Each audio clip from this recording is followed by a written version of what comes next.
دعوت حق کے آغاز کے بعد اللہ تعالیٰ نے شریعت کے احکامات کو واضح کرنے کے ساتھ مسلمانوں کے لیے اسلام کے بنیادی ارکان بھی بتا دیے، جس کے بعد رسول اللہ اور اصحاب نے ان پر عمل کرنا شروع کر دیا۔ لیکن قریش مکہ کو یہ کسی صورت قبول نہ تھا، کیونکہ یہ دین ان کے خداؤں سے انکار اور خدائے وحدت کی عبادت پر مبنی تھا۔ جب رسول اللہ صلی اللہ علیہ وسلم نے اپنی جماعت کے ہمراہ حج کرنے کا اعلان کیا تو بہت سے قبائل نے قریش کی مخالفت کے باعث اسلام قبول کرنے سے انکار کر دیا، جس میں طائف کے چند قبائل اور بنو ثقیف نے تو مکمل طور پر انکار کر دیا تھا۔ تمام تر مصائب اور مشکلات کے باوجود آپ صلی اللہ علیہ وسلم نے دین کے غلبے کے لیے مشرکین کو دعوت دینے کا سلسلہ جاری رکھا، کیونکہ قریش مکہ کے رویے اور ظلم و ستم کے باوجود آپ صلی اللہ علیہ وسلم اللہ کی رحمت سے پر امید تھے۔ چنانچہ مدینہ سے حج کے لیے آئے ہوئے خزرج قبیلے پر دعوت حق کا اثر ہو گیا۔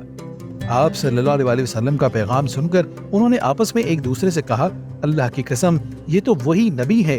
جن کے بارے میں مدینہ کے یہودی ہمیں ڈراتے رہتے ہیں، کہیں ایسا نہ ہو کہ وہ یہودی آپ کی دعوت قبول کرنے میں ہم پر سبقت لے جائیں۔ یوں وہ دائرہ اسلام میں داخل ہو گئے اور آپ صلی اللہ علیہ وسلم سے مخاطب ہو کر کہا، ہم اپنی قوم اوس اور خزرج کو ان کے حال پر چھوڑ چکے ہیں، کیونکہ باہمی دشمنی اور لڑائی میں ان جیسا کوئی نہ ہوگا۔ شاید اللہ آپ صلی اللہ علیہ وسلم کے ذریعے انہیں متحد کر دے، اور اگر ایسا ہو گیا تو آپ صلی اللہ علیہ وسلم سے زیادہ عزت والا کوئی نہ ہوگا۔ اسلام لانے والے اس قبیلے نے مدینہ واپس جا کر پیغام حق لوگوں کو سنایا، جس کے نتیجے میں اوس اور خزرج قبیلے کے تقریباً تمام لوگوں کے دل نور اسلام سے منور ہو گئے۔ مدینہ تک دعوت حق پہنچنے کے 1 سال بعد